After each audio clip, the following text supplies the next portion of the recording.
Kalah tarung di pemilu tak berarti selesai. Jen Natali Suryanto tetap mengudara. Sahabat, Jane merupakan sebuah kata yang menjadi nama panggilan sosok politisi perempuan asal Nusa Tenggara Timur yang tampil berani dan penuh percaya diri di panggung politik pemilu kada serentak 2024. Nama Jane mulai ramai didiskusikan pasca dirinya memutuskan maju sebagai calon wakil gubernur NTT mendampingi Ansi Lema. Sejak itu ia berhasil menarik perhatian dan kepedulian banyak pihak, mengingat ia merupakan satu-satunya tokoh perempuan dengan semangat muda yang cerdas dan berani tampil di panggung politik pilkada serentak. Selain berani dan cerdas, Jane juga gesit dan memiliki kepedulian yang tinggi bagi masyarakat, sebagaimana yang telah dipertontonkan di publik NTT di setiap tahapan kampanye hingga debat publik dan akhir pertarungan. Bersama Ansi Lema, Jane terlihat penuh semangat keluar masuk di pelosok NTT, naik turun gunung, meyakinkan masyarakat meminta dukungan untuk memilih dan memenangkan pasangan Ansi Jane. Walau demikian, perjuangan politik Jane kali ini belum mendapat restu dari penghuni bumi Provinsi Kepulauan Nusa Tenggara Timur. Jane dengan pasangannya hanya mampu bertengger di posisi kedua setelah Melki Lakalena dan Joni Asadoma. Akan tetapi, kalah dalam politik bukan berarti mengakhiri perjuangan, melainkan menjadi dorongan semangat untuk terus berjuang dalam kerja-kerja sosial, politik, dan pengabdian bagi banyak orang. Kepedulian Jane untuk masyarakat NTT tak putus, walau kalah dalam perang politik menghadapi pasangan Melki Lakalena Joni Asadoma dan Simon Kamlasi Andre Garu. Ia terus menunjukkan kepada NTT bahwa dirinya bukan politisi momentum yang muncul dan berani hanya pada musim pemilu. Ia tampak sibuk pasca di pemilu,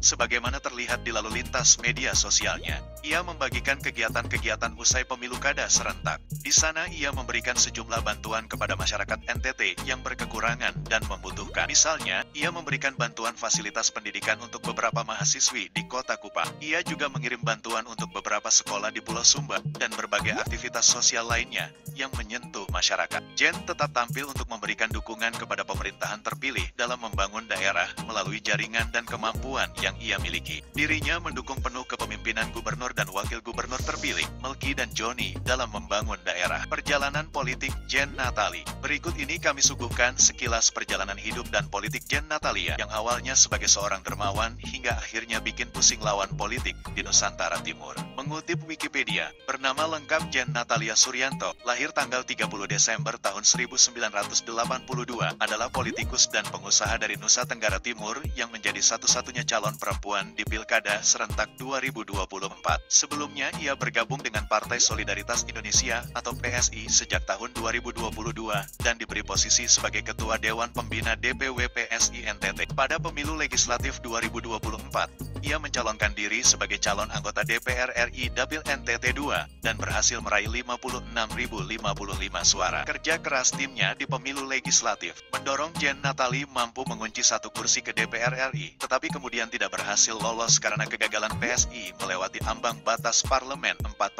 Walau kalah melenggang ke Senayan, di bawah kepemimpinannya sebagai Ketua Dewan Pembina DPW, PSI mendapat 6 kursi di DPRD Nusa Tenggara Timur. Ini merupakan sebuah keberhasilan Jane memimpin partai yang baru lahir dan bersaing dengan partai besar lainnya. Melihat sejumlah prestasinya, baik di tengah masyarakat maupun dalam kepengurusan partai, mulanya ia didorong sebagai calon gubernur dari PSI. Baliho pun berdiri di seluruh pelosok NTT. Namun akhirnya surat rekomendasi pencalonan yang ditandatangani Ketua Umum PSI Kaesang Pangarap malah diberikan kepada Emmanuel Melkiades Lakalena dan Joni Asadoma. Jane tampak tidak terlalu mempersoalkan kondisi ini. Ia pun tak membantah hal ini sebagai penyebab keputusannya mundur dari partai yang ketua putra Joko Widodo itu. Ia kemudian mengambil sikap tegas, mundur dari PSI lalu menerima tawaran dari partai lain, yakni Partai Hati Nurani Rakyat atau Hanura yang telah berkoalisi dengan PDI Perjuangan. Ia pun meninggalkan PSI lalu menyatu dengan penuh ketulusan hati di Partai Hanura yang diketuai oleh Reva Viga. Kemudian maju sebagai calon wakil gubernur mendampingi Ansi Lema sebagai calon gubernur dari PDI Perjuangan. Menjalani pendidikan di luar negeri. Jane merupakan lulusan pendidikan tinggi jurusan akuntansi di Ohio State University, Columbus, USA, dan lulus 2004. Ia juga melanjutkan studi pasca sarjana strata 2 jurusan Finance, Accounting, dan Global Business di Rice University, Houston, Texas, USA, dan lulus tahun 2007. Karir pekerjaan dari luar negeri ke Indonesia. Di Amerika Serikat, Jane Natalia sempat menjadi Vice President of Networking and External Affairs International Management Club di Houston, Texas pada periode Mei tahun 2005 hingga Mei tahun 2007. Lebih dari itu, Ia menjadi Vice President National Association of Women MBA, Rice Chapter di Houston, Texas, selama periode Mei tahun 2006 hingga Mei tahun 2007. Pada Mei tahun 2007 sampai Januari tahun 2011, ia menjabat Senior Treasury Analyst di FMC Technologies Inc. di Houston, Texas. Selanjutnya, ia pulang ke Indonesia dan bergabung dengan PT Bayer Indonesia sebagai Finance and Operational Controlling Manager pada periode Maret tahun 2012 sampai Agustus tahun 2013. Pada akhir tahun 2013, Jen mendirikan perusahaan sendiri dengan nama PT Duta Masindo Laborajaya.